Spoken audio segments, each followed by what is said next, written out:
Hey, what's going on everybody? It's ETA Prime back here again. Today we're going to be taking a look at this interesting little product that I recently picked up on Amazon for around $55. This is known as the GameStick Lite, and I'm guessing they also offer a Pro model, but I haven't seen it for sale.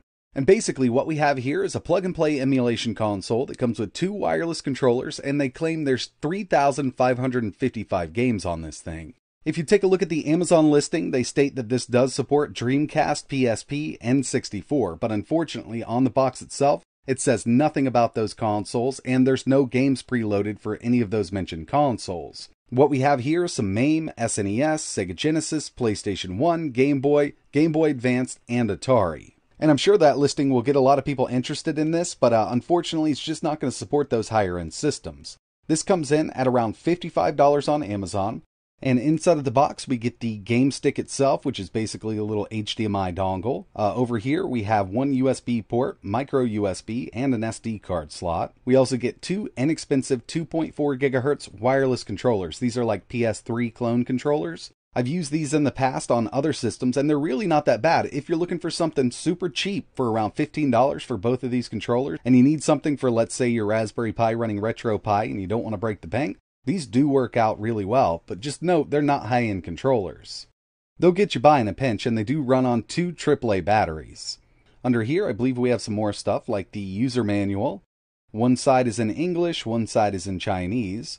We also have a micro USB cable for powering the stick itself. You just need 5 volts, 1 amp for this thing. We also have an HDMI extension and our micro SD card, which has all of our games. This is a 32 gigabyte card. And like I mentioned, they claim there's 3,555 games. So as you can see, on one side we just have that full-size HDMI out. We have a micro SD card slot over here on this side. And on the very end, a single USB 2.0 port and micro USB. There's not much information online about this, so I'm not exactly sure about the internal specs, but on the box itself it says we have 256 megabytes of RAM, and the CPU is a GB2, which I've actually seen before in cheaper handhelds that you can pick up on eBay and Amazon. So it's not going to be a high-end machine by any means. Let's go ahead and get this thing started up. I got that micro SD card inserted and the dongle for the controllers. Go ahead and plug this power in, and I'm just powering from one of the USB ports on the monitor I'm using here. Put some batteries in this. It looks like it automatically detected it. This actually booted up way quicker than I thought it would. But yeah, I've definitely seen this kind of interface in the cheaper handhelds that you can pick up on eBay and Amazon.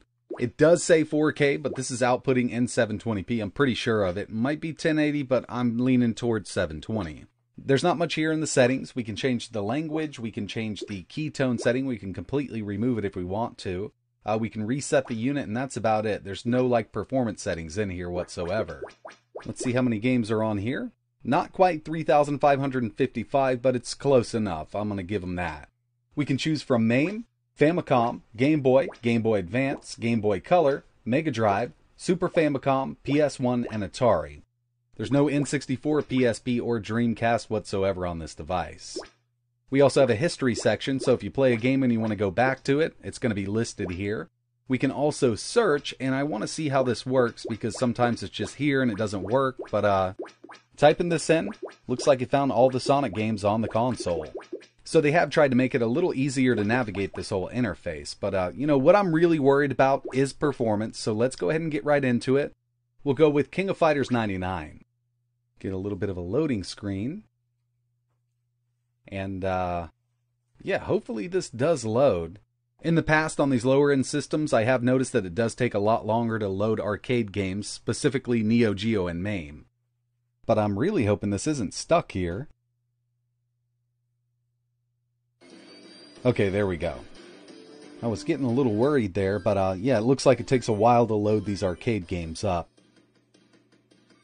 Before we jump right into some gameplay, I did want to mention that with each of these emulators, or any game you're running, just press start and select and it'll bring you to the main menu. We can resume, restart, save slot. I'm not sure how many they have here, but looks like we definitely have more than 10. Save state, load state.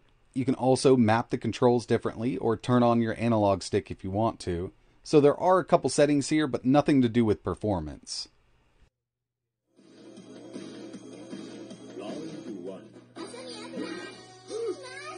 It doesn't look like they're using much smoothing, if any at all. We still see that pixelation, which is something I love. Some of these consoles come preset with the smoothing on, and you just can't turn it off, and it does look horrible with these older games. I really do want to see those pixels. But it looks like we're getting decent performance here out of Neo Geo. I know that there will be some arcade games that are harder to run than this, but for the most part, I think they've kind of gone through and pick and chose what they were going to put on this SD card, so we should get decent performance out of all of the arcade stuff that's on here. Let's test one more. Here's Marvel Super Heroes, and performance is pretty decent. Now there's no way to go in and change this to 4x3. We're going to be stuck at 16:9 with basically all of these games, so if you don't like stretched out games, I would definitely stay away from something like this, but that's just how it is.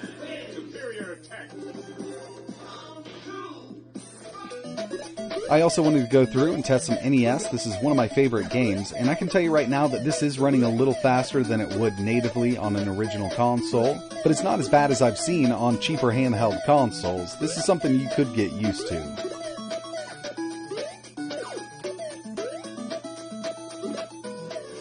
Moving over to Sega Genesis, otherwise known as Mega Drive in other parts of the world, Gunstar Heroes, absolutely amazing game. And when it comes to Mega Drive and Genesis emulation, it doesn't take much to do it, and this is doing it just fine.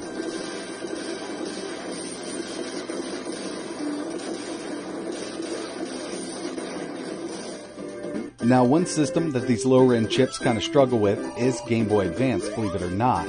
They are using a lot of frame skip here to get it to run at full speed, and once you do get up to faster speeds on screen with a game like this, you will notice it lagging out. So it's really not running this at full speed because we do have that frame skip going.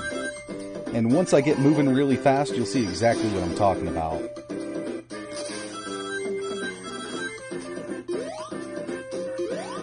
You can kind of see it skipping over frames, so it's not doing too well with Game Boy Advance.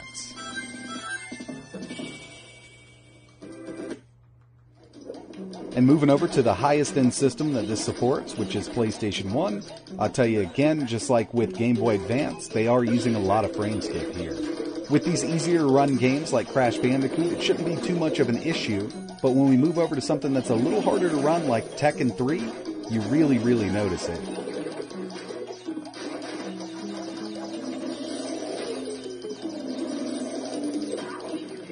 And even with the frame skip on, the game is not running at full speed. We've got some crackling going on with that sound, and overall it's just not a great experience.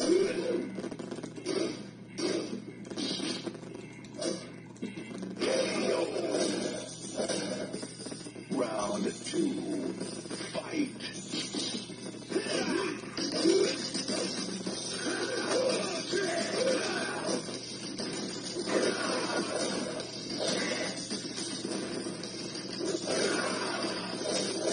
So it's really unfortunate that we were getting bad performance with GBA and PS1, because taking a look at the internals of this thing, it's actually not as low end as I thought it would be. Now, as ARM chips go in 2021, the Rockchip 3128 is still considered a low end chip, but for emulation, it should be able to push Game Boy Advance and PS1 at full speed with no issues. Really, what it comes down to is unoptimized emulators for this little chipset here, because the Rockchip 3128 is an ARM Cortex-A7 quad-core CPU running at 1.3 GHz with a Mali MP400 GPU, and with this unit here, they were correct with 256 megabytes of RAM. And yeah, in 2021, it's still considered low end, but for the emulators that this thing supports, we should be seeing some better performance, and with custom firmware, it could definitely get there. We could run GBA and PS1 with no frame skip on this thing at full speed if the emulators were optimized correctly, but I wouldn't hold my breath on updates for this thing, because a lot of companies just source these out. They'll make, let's say, 2,000 of them, sell out, and never worry about updating down the road. It's really up to the community, and I can't see this thing taking off with all of the other stuff we have in the market right now. So when it comes down to it, if you came across these on Amazon and you were thinking about picking one up, I would kind of skip it for now. Was really hoping for some decent performance out of this, and with what they had listed in the Amazon listing, was really hoping that we would see at least some N64 emulation on this thing, but we're kind of stuck with what we got right now with no custom firmware. If you have any questions, let me know in the comments below, and even after this video, if you still want to pick one of these up, I will leave some links in the description. But that's it for this one, and like always, thanks for watching.